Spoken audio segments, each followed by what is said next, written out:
Welcome back to the deep dive. So if you've opened a news app or scrolled social media lately, AI is just everywhere, Oh, absolutely. It's the buzzword, right? totally dominating headlines. And it gets compared to these huge transformative things, like the steam engine. Right. And you hear the two extremes, the techno-utopian, super optimistic, and then the doomers worried about Skynet. Exactly, that kind of dystopian future fear. It really does swing wildly. But today, our mission really is to step back from all that speculation about the distant future. Well, We're going to pull insights from this really extraordinary book. It's based on over 300 interviews. wow. Yeah, including 150 with current and former OpenAI employees. So we're looking at AI's present and its recent past. So not what might happen way down the line, but what's actually going on now. Exactly. What is happening? Okay, let's dive in then. First off, you think a word like artificial intelligence being everywhere would have a really clear definition. You would think so. But apparently, Mm-hmm. not so much. Yeah. It's pretty poorly defined. Surprisingly so. And what's fascinating is that vagueness, it goes right back to the beginning, to its origin. And this isn't just, playing with words. It's a real problem, isn't it? Yeah. It seems to lead people to just assume AI equals progress, no questions asked. That's it, precisely. It's a fundamental flaw. And yeah, that's a crucial insight. So where did the term even come from? Well, it was coined back in 1956, Dartmouth professor John McCarthy. Okay. And decades later, he actually said, quite explicitly, that he invented the term artificial intelligence to get money for a summer study. Get money. Seriously? Seriously. Yeah. So you see how that marketing angle, right from the start, kind of shaped its vagueness. So it's always been a bit of a sales pitch. In a way, yes. It's become this suitcase word. You can pack anything into it. Like what? Well, everything from, say, Siri on your phone right up to ChatGPT. And those things operate on vastly different scales, different tech behind them. Okay, so when we hear big companies now, like OpenAI or Meta, talk about AI in 2025, what are they usually talking about? Is it still this suitcase? Most often, when they're talking about their big products, they mean deep learning systems. Deep learning. Yeah. These are software systems. They're trained on absolutely massive data sets Okay. to basically compute patterns statistically. And then that model is used to make decisions or generate text or make predictions. So yeah, most of the big AI systems from these companies, deep learning. Got it. So how does deep learning fit with terms like machine learning or neural networks? Are they the same thing? It gets a bit confusing. Yeah, it can. Think of it like nested circles. AI is the big, broad umbrella term. Okay. Machine learning is a subcategory under that. That's basically any data-driven AI technique where the software is figuring out patterns in data. Right. And then deep learning is the smallest circle inside that. It specifically uses something called neural networks to calculate those patterns. So neural networks are the software tool. Exactly. And deep learning is the process that software is doing. Okay, that helps. And you mentioned this transportation analogy, which I found really interesting. Can you explain that? Yeah, I think it clarifies things. Talking vaguely about AI is like talking about transportation without saying if you mean bicycles or rockets. Right. You'd never just say, we need more transportation for climate change without specifying what kind. Precisely. But with AI, that's kind of what happens. And it leads people to think, oh, AI equals progress, so more AI is always better. Which isn't necessarily true. Not at all. This vagueness is really unproductive, causes a lot of confusion. People think AI is just one thing and it's always progress, so let's just have more of it. But if you're using, say, a really resource-hungry generative AI model just to create, I don't know, trivial images or basic text, Yeah. it's just not fit for the task. It's overkill. It's like using that rocket to pop down the road. Right. Dublin to London by rocket. Makes no sense. Exactly. The environmental costs are extraordinary, totally unjustified, especially when other, maybe more efficient AI techniques could do the same job. Okay, so this vagueness isn't just confusing. It actively hides these huge real-world costs. This idea of progress comes at a price. A massive price. Well, let's get into that. These extraordinary environmental impacts. We're talking about a serious resource drain here. We really are. The amount of resources needed to develop and then run these big generative AI models is, well, it's quite extraordinary. How extraordinary. There was a recent McKinsey report. It projected that just based on the current pace of building data centers and supercomputers for AI, Okay. in the next 5 years, we might need to add somewhere between half and 1.2 times the entire annual energy consumption of the UK to the global grid. Wait, half to more than the entire UK's energy use? just for AI expansion. That's the projection. It's staggering. And is that energy coming from, wind farms and solar? Or Well, that's the problem. Mostly no. It'll likely be serviced by fossil fuels. Oh, great. Sam Altman himself mentioned natural gas to the U.S. Senate. But we're already seeing reports. Coal plants that were supposed to be shut down.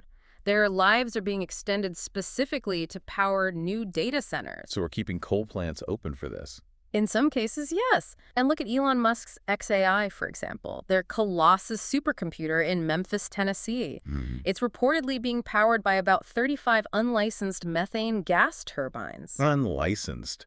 How does it even happen? Good question. And they're pumping thousands of toxic air pollutants into that community. So it's not just the climate crisis, it's direct public health impacts right now. Absolutely. People's access to clean air is being affected. It's a public health crisis accelerating alongside the climate one.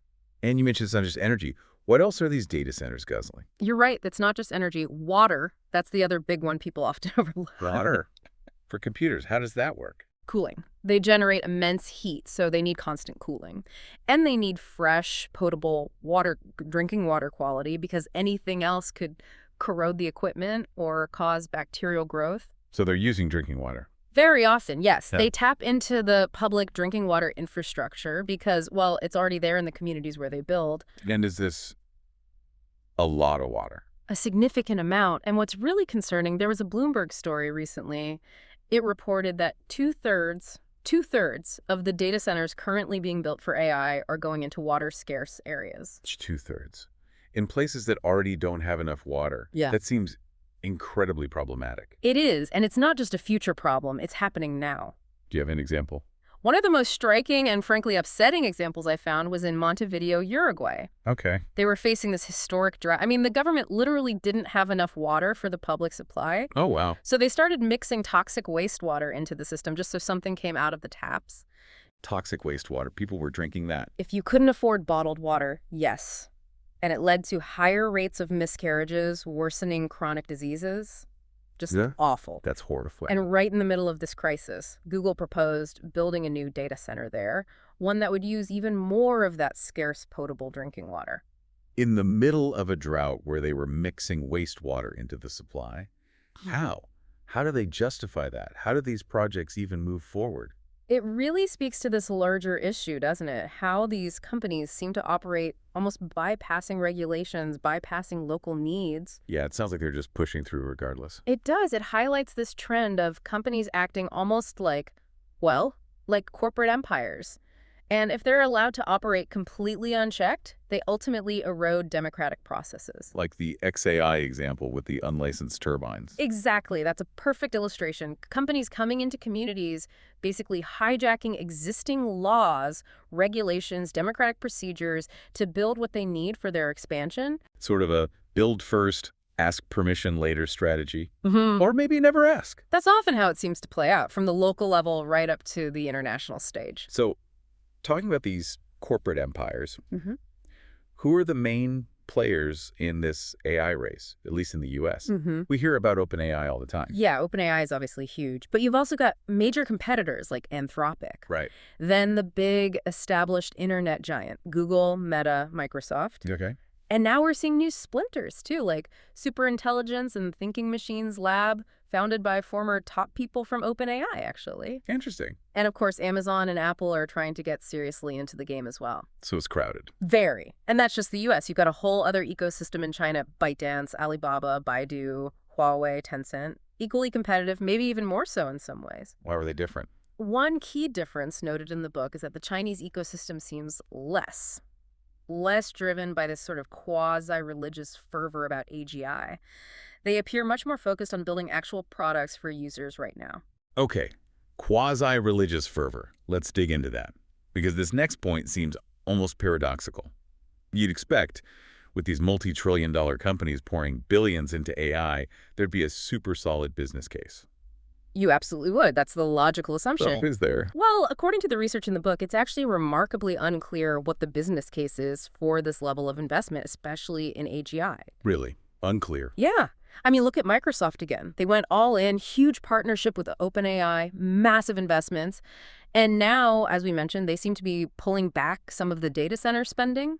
Satya Nadella, their CEO, has even publicly questioned whether this race towards artificial general intelligence or AGI. Human-level AI, basically. Right, whether that whole pursuit is actually productive right now. So if it's not purely about a clear business case, what is driving this insane level of investment and hype? You mentioned quasi-religious fervor. That really seems to be a major factor, according to the interviews. It's deeply ideological. There's a core group of people, very influential people, who genuinely, fervently believe that recreating human intelligence in machines is, quote, the most important thing in the world. Wow. They see it as fundamentally civilizationally transformative technology. So it's driven by this powerful belief, almost a faith, as much as by traditional market calculations. But how do the big tech giants, the Googles and Metas, who are usually so focused on quarterly earnings, get sucked into this fervor if the business case is shaky? Yeah, that's a great question. A big part of it seems to be shareholder pressure. Shareholders see these massive investments happening at startups like OpenAI. They see user behavior shifting, maybe people trying ChatGPT instead of Google search. Even if it's not really a search engine. Exactly. But the perception is there. So shareholders demand that their company has a big AI strategy too. It creates this bandwagon effect. Nobody wants to be left behind. So fear of missing out, basically. Yeah. FOMO on a massive scale. Pretty much. And then you have OpenAI's pitch to its investors, which is essentially, get in now, help us achieve AGI first, or at least automate huge swaths of human tasks, and you'll see the biggest returns you've ever seen in your life. That's quite a promise. It is. But it raises this really important question. What if this is all a huge risky bargain, as some investors apparently believe? What if it's a bubble? Like the dot-com bubble, or even older ones. Exactly. The book draws a parallel to tulip mania in 17th century Holland. If this AI bubble pops, the ripple effects across the global economy could be enormous. That's a sobering thought. Yeah. Let's switch gears slightly to OpenAI itself. Its origin story is pretty surprising given where it is now. It didn't start as this giant for-profit entity, did it? Not at all. It's a fascinating beginning. OpenAI was actually founded in late 2015 as a nonprofit. A nonprofit. Yes, by Elon Musk and Sam Altman, among others, and they explicitly positioned it as the anti-Google. The anti-Google. How so? Their stated goal was to create a fundamental AI research lab that could develop this potentially transformative technology without any commercial pressures. Independent research for the benefit of humanity, basically. Okay. And Musk's involvement. Yeah. What's his motivation? Just pure altruism.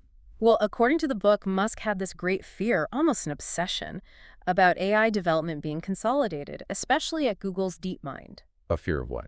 That concentrated power could lead to AI going very badly wrong. You know, the sci-fi scenarios developing sentience, going rogue, potentially harming or even killing humans. Right, the Skynet stuff again. Exactly. So the nonprofit structure was also a clever recruitment tool. How? They couldn't compete with Google on salary back then, but they could offer this sense of mission, this idea of working for humanity's benefit, not corporate profit. That's apparently how they lured key people away, like their chief scientist, Ilya Sutskever. Interesting. So mission over money. But you also mentioned Sam Altman's perspective was maybe different. Well, it's interesting context.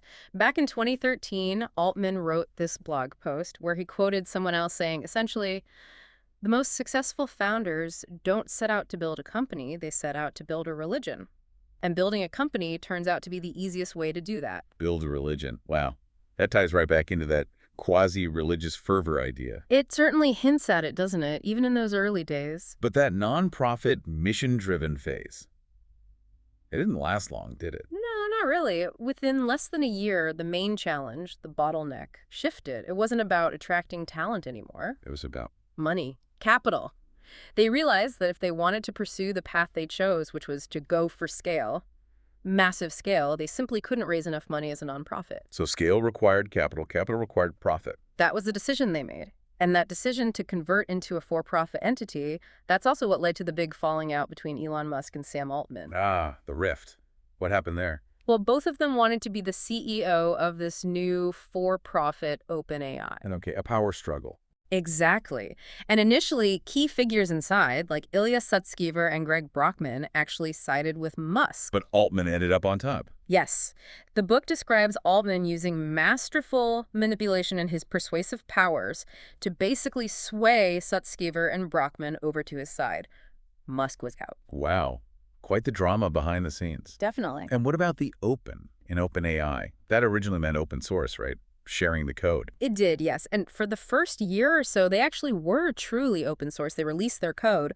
But the moment they decided, we got to go for scale, that changed everything. That commitment to being genuinely open was basically the first thing to go out the window when the scaling paradigm took over. So let's talk about that scaling paradigm. This idea that you can just get to, intelligence by throwing more computing power and more data at the problem.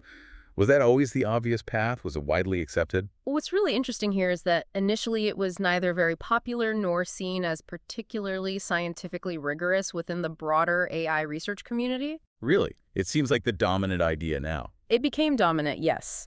But many AI researchers back then, and even today, believe that we don't actually have the fundamental techniques or understanding to get to AGI or human-level AI just by scaling up current methods. So there were other ideas, different approaches being explored. Absolutely. In fact, before the scaling craze really took off, the trend in some parts of AI research was actually going in the opposite direction towards tiny AI systems. Tiny AI, yeah. Focusing on smaller, more efficient models, using smaller data sets, needing much less computational power. Can you give us some examples? What does that look like in practice? Sure. There's a Chinese AI model called DeepSeek. It apparently matched or even beat some of the big US models on certain tasks, but using orders of magnitude less computational resources. Orders of magnitude less. Wow. Yeah. Another great example is Stable Diffusion, the image generator. Right, I've heard of that. It was developed by academics in Europe, and it produced arguably better images than OpenAI's DALE, at least early on, using just a couple hundred computer chips, compared to the thousands and thousands daily needed. Okay, so if these more efficient, smaller, less resource-hungry alternatives exist, why did the big U.S. companies, especially OpenAI, double down so hard on the massive scaling approach? It seems counterintuitive given the costs we talked about, energy, water. It's a complex question. Part of it is probably path dependence. Meaning, once you've invested billions in building the infrastructure, the data centers, the specialized chips for one particular approach, it's incredibly difficult and expensive to just switch tracks, even if a better way comes along. You're kind of locked in. Okay, that makes sense. Inertia. Right. But there's likely another factor, too, a strategic one. Which is? Monopolization. By pursuing an approach that requires such immense capital and computing resources that only a handful of giant corporations and maybe nation-states can afford. They effectively lock out almost everyone else. Yeah, exactly. It creates a massive barrier to entry. Smaller companies, academic labs, researchers in less wealthy countries, they just can't compete in that scaling game. So it becomes a self-fulfilling prophecy almost. The only ones who can do it this way are the ones who decided to do it this way. In some ways, yes, and you can't discount the role of charismatic figures either. Someone like NVIDIA's CEO, Jensen Huang, who makes the chips, his narrative about the necessity of massive scale is very powerful and reinforces that direction. Okay, so we've covered the environmental costs, the resource drain, but there's another huge cost hidden in this AI supply chain, isn't there? The human cost. Yes, and it's often brutal. The book delves into the global exploitation that underpins much this development. Like the content moderation work you mentioned earlier, in Kenya for OpenAI. Exactly. It's a really sobering example. OpenAI needed a filter to stop its text models from generating harmful, toxic, racist output. So they contracted a third-party company, Sama, which has operations in Kenya. And what did these workers do? Their job was to read and categorize just reams and reams of the absolute worst text imaginable, scraped from the dark corners of the internet. We're talking graphic violence, hate speech, and even AI-generated child sexual abuse material. Oh my God. They had to read that all day. Day in, day out. To train the AI not to produce that kind of content. What was the impact on them? I can't even imagine. It was devastating. Workers reported suffering from severe PTSD. Their personalities changed. How so? The book tells the story of one worker, Mo Fat. He was on the team dealing with the sexual content. After doing that work for a while, he stopped playing with his young stepdaughter. He became withdrawn, distant from his wife. Because of the trauma? Yes. He couldn't really explain to his family what he was seeing every day. Eventually, his wife left him. She said she didn't even know the man he'd become anymore. That's just heartbreaking. Yeah. And how much were they paid for this? A few dollars an hour? A few dollars an hour to endure that level of psychological trauma? Well, the companies involved are worth billions, potentially trillions. Precisely. Moffat's story really highlights the profound human cost that's completely hidden when we just interact with the polished AI interface. It really makes you question the whole system. Are these kinds of extreme disparities just unavoidable?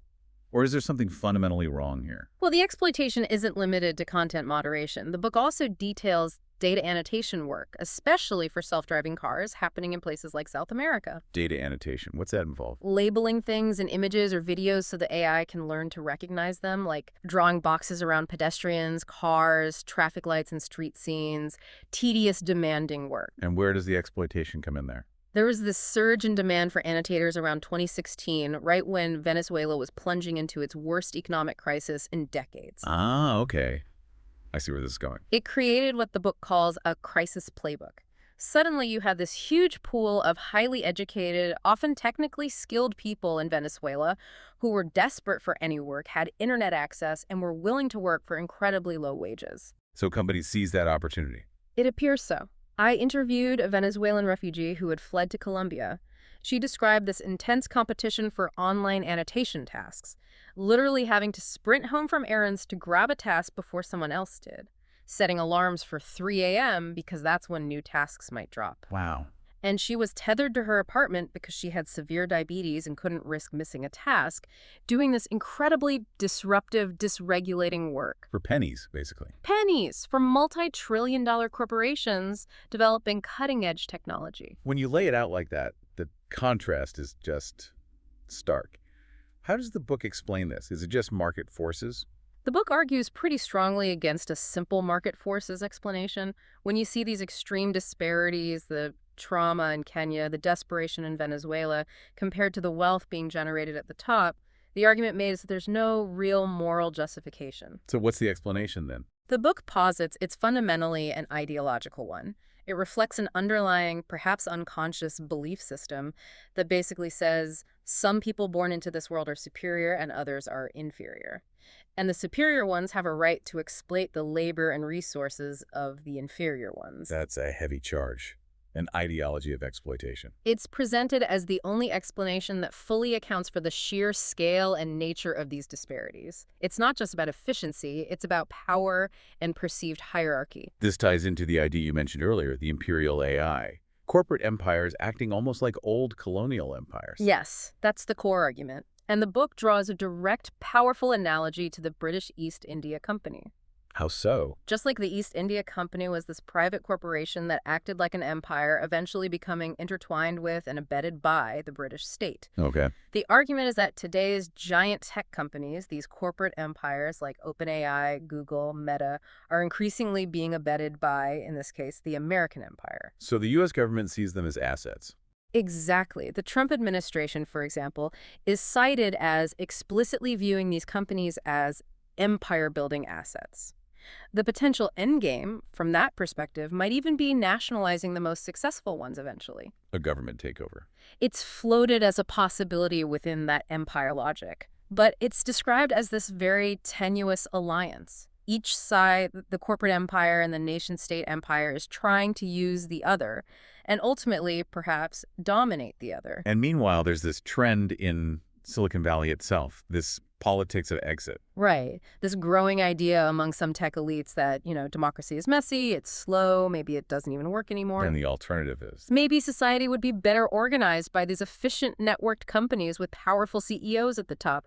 It's a direct challenge to democratic governance. And how does government regulation fit into this? Or the lack thereof? Well, the U.S. government's approach, particularly noted under Trump but continuing, has been almost completely hands-off when it comes to AI regulation. The strategy seems to be, let these companies grow as fast and as unfettered as possible, allow them to act with total impunity, essentially. Impunity? Yes, remember that proposed big, beautiful bill putting a 10-year moratorium on any state-level AI regulations. Right, that would block states from passing their own rules. Exactly. The idea seems to be that this unchecked growth will ultimately benefit the U.S. nation-state in its global competition, even if it causes harm along the way. So how do these tech leaders, these corporate emperors, view the rest of the world? Other countries, other regions, even places like the UK or Europe? According to the book's analysis, largely as resources to be extracted. Resources. like minerals or oil. Like land, labor, energy, water, data. Just like the old empires looked at a map and saw territories to conquer and exploit, the argument is that these tech leaders look at a map and strategize about the resources they can acquire in each geography. And that includes Western countries, too, not just the global South. Absolutely. It includes parts of the West viewed through that same resource extraction lens. Okay, let's bring this home for listeners, say, in the UK. Are there concrete examples of this happening there? Yes, definitely. We touched on it briefly with energy. There's been this incredibly rapid expansion of data centers, especially in some rural communities, Whereabouts? particularly along the M4 corridor west of London. And what's the impact? It's already significant. In some areas, the electricity demand from these new data centers is so huge that local authorities have had to ban the construction of new housing because the grid can't cope. Wait, they banned new homes because data centers are using all the power. That's what's reported, yes. And it could get worse. There are projections that water consumption could lead to rationing things like hosepipe bans for months at a time. Hosepipe bans because of data centers. That's going to hit people directly. Absolutely. And this is often sold politically as indigenous innovation. You know, the UK needs to be at the forefront, become AI creators, not just AI consumers. But it sounds like a false choice. The book argues it absolutely is a false trade-off. If becoming an AI creator means sacrificing basic needs like housing or reliable water access for your citizens, is that really progress? Especially when, as we discussed, you don't necessarily need these colossal resource-guzzling data centers to build useful AI. That's just one specific, very intensive path they've chosen. It all sounds pretty overwhelming, like this giant, unstoppable imperial force rolling across the globe. It can feel quite disempowering. It can feel that way, definitely. But the book argues there are things people can do, that you, the listener, can do. Yes, absolutely. And this is maybe the most crucial takeaway. Anyone, anywhere in the world, can actually do something about this. One of the most remarkable findings in the reporting was that often the people who felt they had the least agency, the least power, were the ones who put up the most aggressive and sometimes successful fights. Okay, so what's the approach? What's the strategy? The core idea is to democratically contest the entire supply chain of AI development. The whole thing, from start to finish. Exactly. Across all the resources, it consumes data, land, energy, water, and across all the spaces, it's trying to enter schools, hospitals, workplaces, government agencies. And the key is that these resources and spaces are. They are, or should be, collectively owned. They belong to communities, to the public, so the public has a right to say how they're used. Okay, let's get specific. What kind of actions can listeners actually take?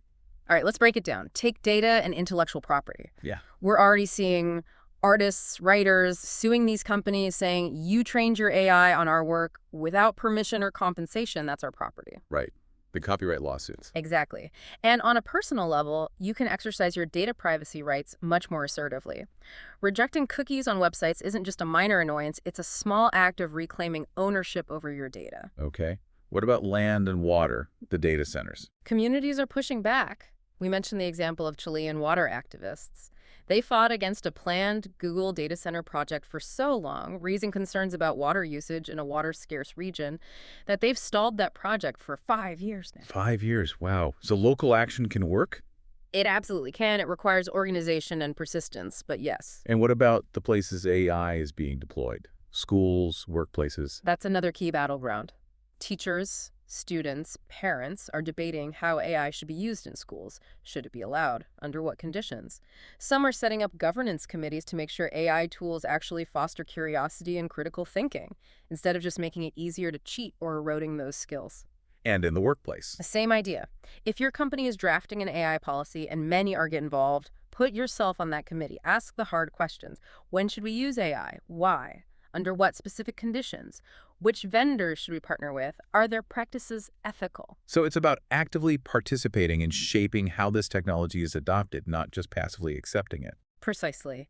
The overall goal, the optimistic vision here, is that if enough people, enough communities, democratically contest every single stage of this AI development and deployment pipeline, then maybe we can actually reverse this imperial conquest by these companies.